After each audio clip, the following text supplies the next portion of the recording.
Om Jnanatimirandhasya Jnananjana Shalakaya Chakshurun Militam Yena Tasmai Shri Gurave Namaha.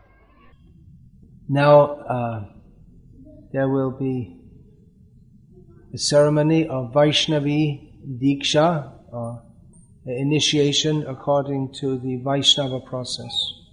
There are different levels of Vaishnavi Diksha. One devotee will be accepting Harinam Diksha, and two others will be accepting Pancharatriki Diksha.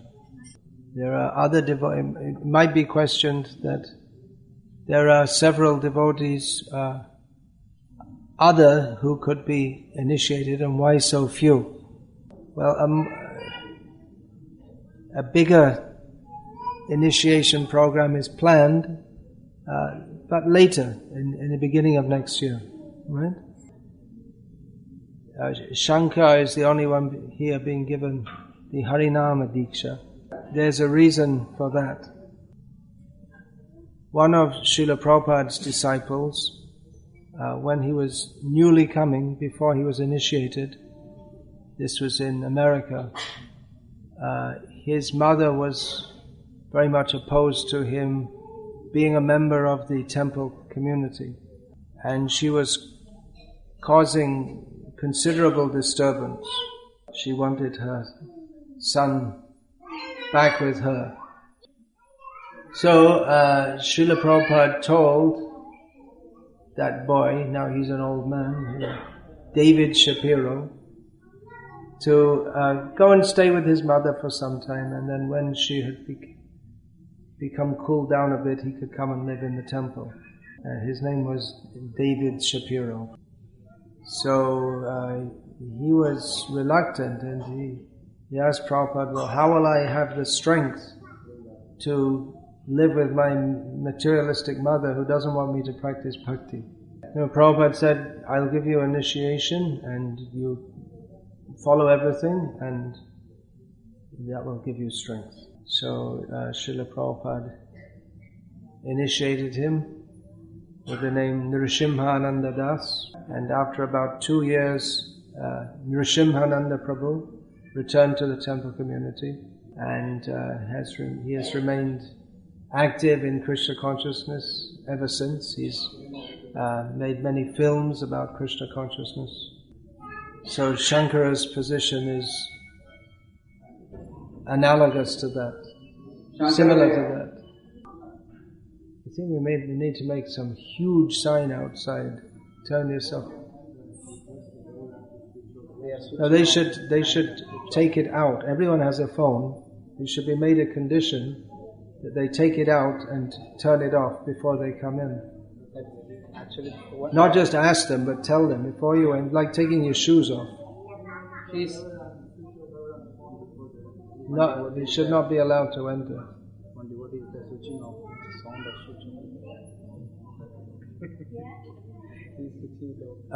Regarding Brahminical initiation, actually the precise term is Pancharatriki Diksha, for what's going on now.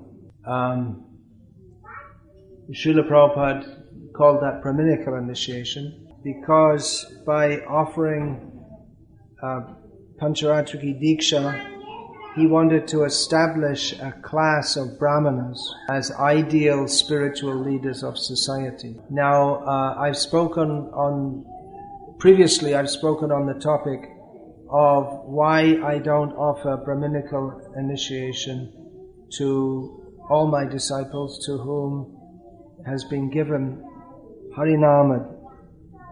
But just about 2 or 3 days ago, I got a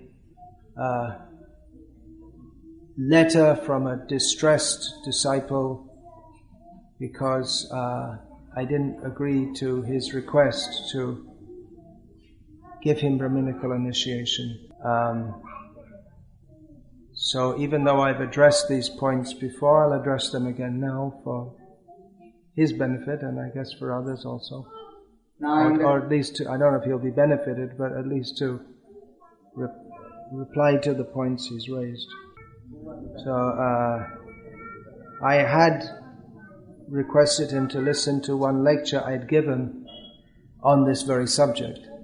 I can't remember exactly the words I said, but one of the things I said in that lecture was that, well, if you're very much anxious to get Brahminical initiation, then probably better not to take initiation from me, because I see that some people they want Brahminical initiation as a status symbol, which is completely against the principle of Vaishnavism.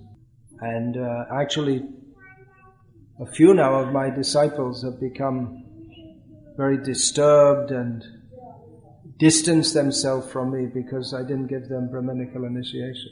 But some others who I told them that, and they're okay. So actually the ones who don't get upset, they're better qualified for that. Recently in Guru Vayur, 2 devotees arrived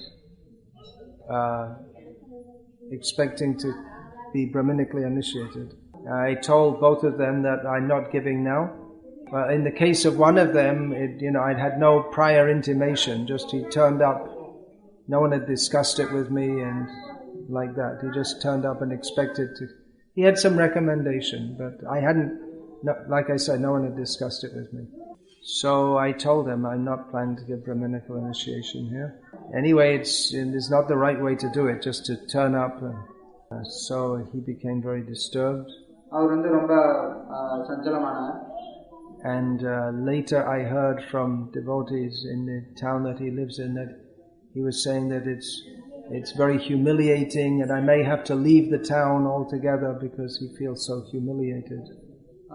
Maybe he was telling everyone he was going to be Brahmin. I don't know, but that's the report I got. By saying that he feels humiliated, that means that he was in it for the prestige. Humiliation means your prestige has been slighted. A sense of prestige. What is that in Bhagavad Gita? Laghavam. Krishna uses that word to Arjuna, that they will think, instead of thinking of you as heavy or serious, they'll think of you as just light or insignificant.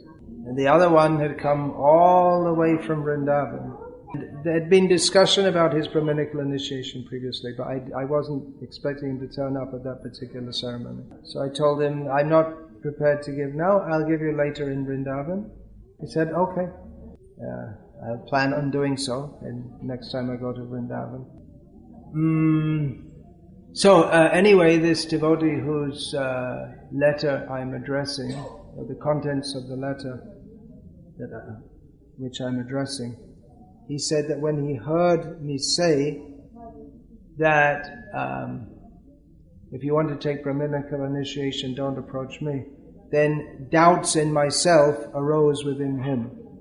He wrote that I've heard so many of your lectures and they're all in line with Srila Prabhupada, but on this point some doubt arose because he said, well, Srila Prabhupada, he gave Brahminical initiation quite liberally, and so do many of Srila Prabhupada's disciples. So in response to that, I would say, well, if you see everything else is in line with Prabhupada, then why do you think this is not in line? If you don't understand, then you can ask. And the answer is that it's very clear. I'd actually quoted that in my previous letter to him, that Srila Prabhupada had said that in giving first initiation we can be a little lenient, but in offering Brahminical initiation we should be very strict. This was said, Jayapataka Maharaj quoted that this was, Prabhupada said this to him. And actually there's many instances in which Prabhupada says this. He said that for instance, in one letter, I believe it was, Srila Prabhupada said that, see, we're criticizing these bogus brahmanas, but if our own people who we give Brahminical initiation to, if they also don't follow, then what platform do we have to stand on? So there's plenty of indication that Prabhupada wanted it to be more strict, and because he wanted that to create a new class of brahmanas who people would recognize as spiritual leaders. So my policy has been to offer Brahminical initiation to devotees who are engaged in preaching and teaching, or who are required for the activities of cooking and or for the deities and deity worship in the temples especially. I also came across a letter from Srila Prabhupada fairly recently in which he indicated that not to give Brahminical initiation to persons who are engaged in, who are employed by others, which is the activity of a Shudra, to be employed by others. So this devotee who wrote to me wanted Brahminical initiation so he could perform deity worship. So I'm not against that on principle. But in the case of this devotee, he's been in and out of devotional service several times. He hasn't remained steady. So I wrote to him and said, well, you remain steady in your service for at least a year, and then we can consider it. There is actually a letter from Prabhupada in which he says that after first initiation, if anyone falls down, they shouldn't be considered at all for Brahminical initiation. So, yeah, we should. This is some strictness. I'm exhibiting some strictness in this regard.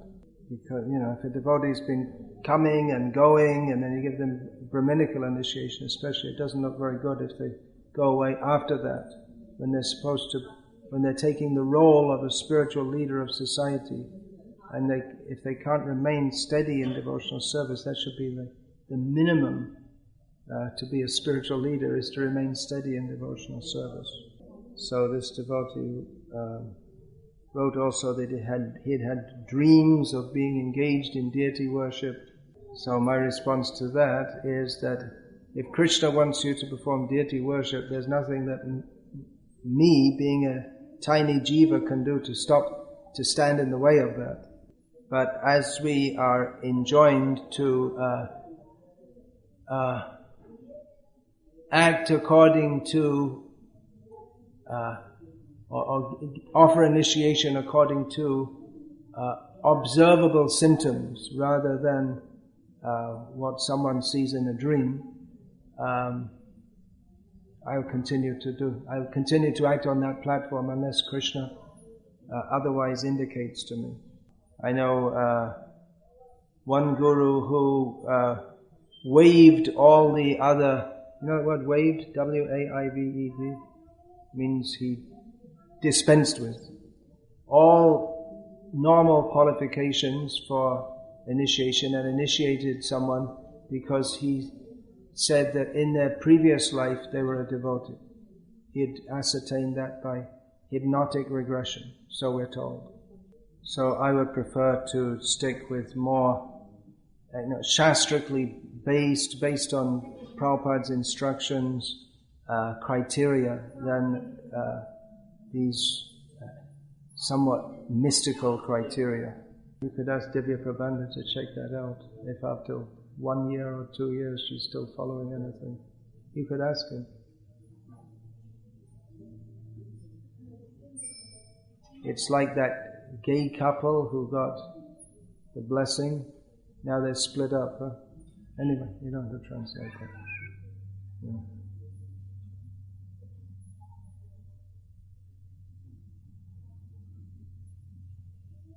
So, just one other point, that if someone requests something, they should be ready to accept an answer apart from yes. Otherwise, why? Yeah. That if the guru doesn't do what I want, then that proves he's not bona fide. I'd said that I wasn't going to offer Brahminical initiation to devotees who are employed.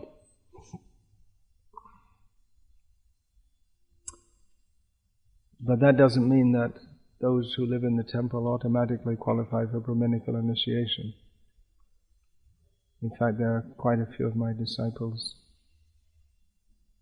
here who I haven't given Brahminical initiation to, and I might not also. In different parts of the world also. Sometimes the temple presidents become... One temple president told me, well, I'm not going to... He wanted someone to be initiated. She was worshipping the deities. And I said, well, you can't do that because you're Brahmin initiated. So the temple president said that, well, give her Brahmin initiation. I said, no, she's just going to leave the temple soon and get married and leave the temple, and then, she's going to be not going to be engaged in Brahminical activities. So he said, well, then, I'm not going to recommend anyone else for initiation to you. So, okay. All right. And that girl is there, and she has a kid, and she's hardly chanting any rounds because, when they have kids, I think it's difficult for them to chant. It's not impossible, but it's difficult. Now, another point about not offering Brahminical initiation to those who are employed is an exception to that. Maybe those who are born in a Brahmin family. I said in some other lecture, I give it to them more readily to save them from the...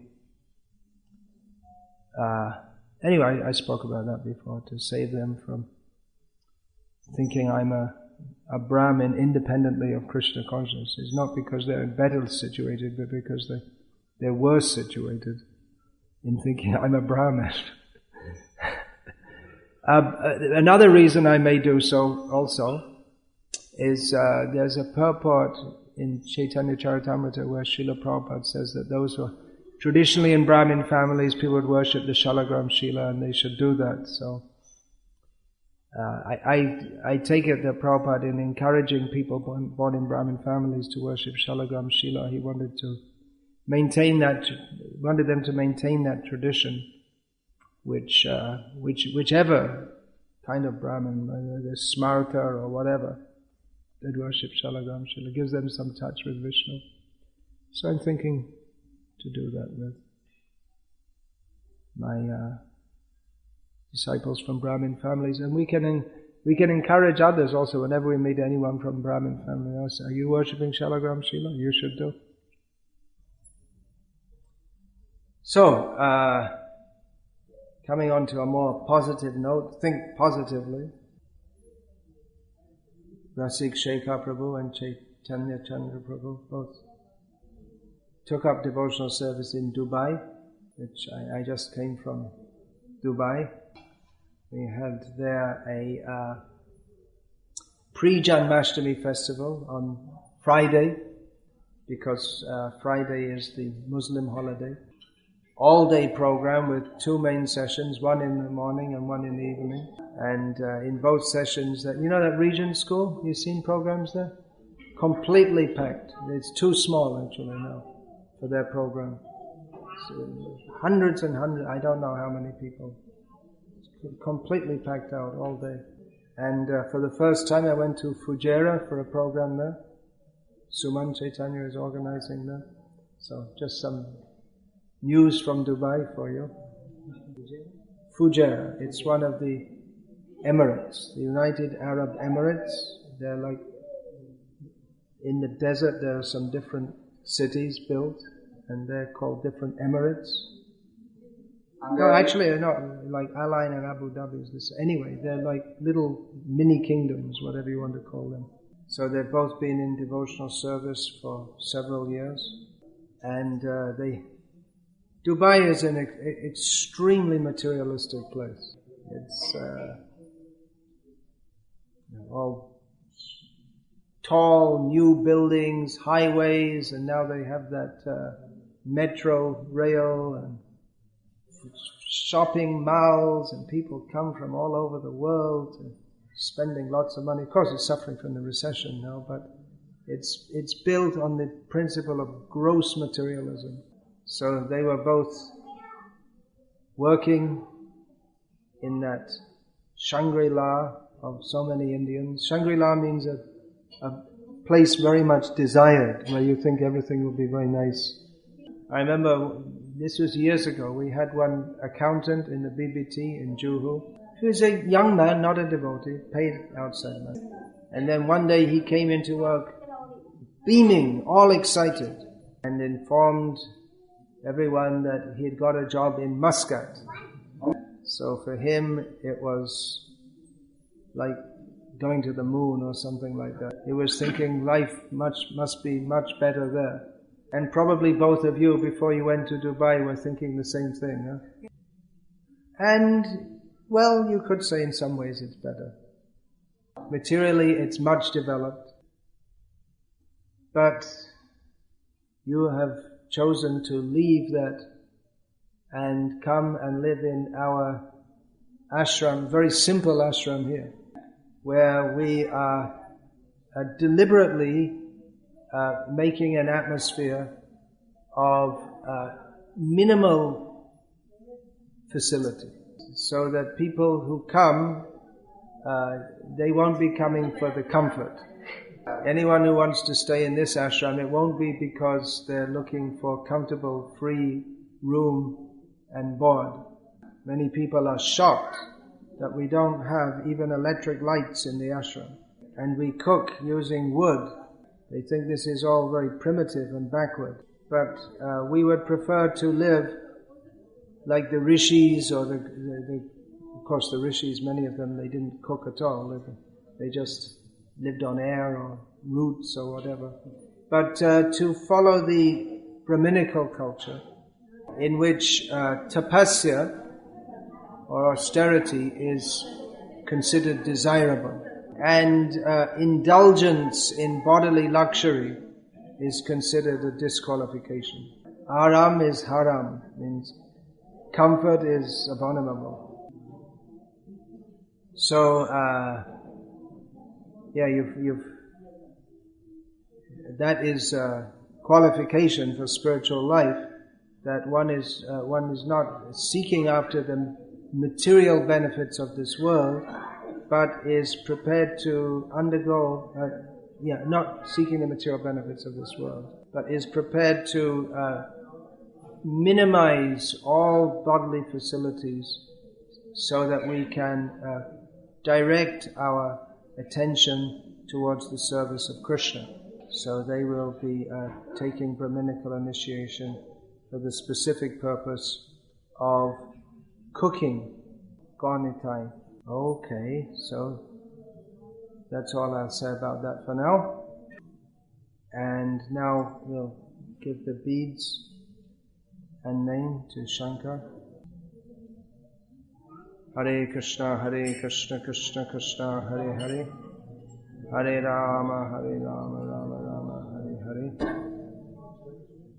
Okay, so please tell me, what are the 4 regulated principles? How many rounds minimum of the Hare Krishna mantra should you chant every day? So, your name is Stava Priya Das. Hare Krishna.